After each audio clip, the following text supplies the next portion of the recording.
Hello guys, today I'll be showing you how to make an advanced crafting table swapper or a block swapper, because you can use whatever blocks you like. It's just a crafting table swapper because that's what it is commonly known as. So as you see, we have our crafting table and the block that it's going to switch to. This can be any block that you want. So crafting table, see, you can just craft. Then when we flip our lever to the other direction, we'll just have our note block, which we can hit at, or use whatever else you want that is a movable block. So now obviously you can move your input wherever you like. I just have it right here because that is the simple point where this part is being activated. So as you can see, we have our design right here, which is the same. I'm just showing you that it is 100% flush below the ground, so you don't need to worry about that. It looks nice and will close up fully. And the nice thing about this is it'll just be a lever going up or down, so it will just look like that. So let's get right into our tutorial. First off, you want to start with an arrangement that looks like this, like 5 blocks right here, one coming out the side, and one that is 2 blocks away right here. Then this will actually be our main input right here, so we'll just place our lever real quick right up here. Then we'll need to grab some sticky pistons and regular pistons. So we'll just replace that and this. So for our first one, we'll want a sticky piston right here. We'll want a redstone block coming off of the front of that block, like this, which will then face into a repeater.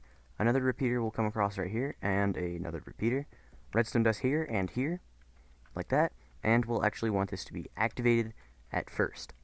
Then we'll like to place an observer right here, which will face into a block, which will then face into another block right here, and we'll take a 4-tick repeater coming out right here, or actually the 4-tick repeater will be facing this way into our double piston extender, which will be coming up with an observer right here into a block. And then from here we'll like to place an observer facing right here, a sticky piston, and we'll need to grab a cauldron like this. The cauldron will be in the up position first, so we'll put the cauldron up here, and then we'll need to grab some water like this.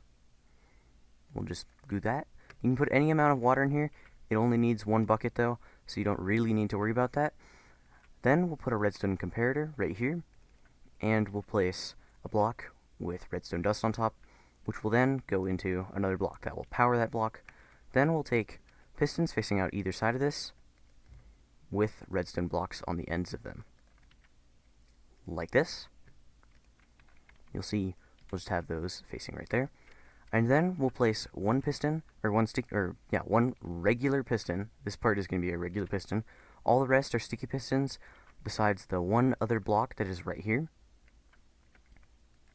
which will be a regular piston, like that. Then we'll want to check to make sure that we have everything. So now we'll want to place in our blocks that are going to be swapped. So we'll start with our note block here, and we'll have our crafting bench up top, like that. And you'll see it will swap, and then we'll need to make sure we add the back part right here, which is going to be simply an observer facing into this block, and an observer coming out of this block. And then we place that in, it should automatically extend, like that, and it will retract and swap. So that's the block swapper. As you can see, it's 100% flush, and is below ground, so you can place this anywhere in your base. Obviously, make sure you wire this input to where you want. And yeah, that's today's tutorial. Hope you enjoyed today's video. Make sure to like and subscribe, and see you next time.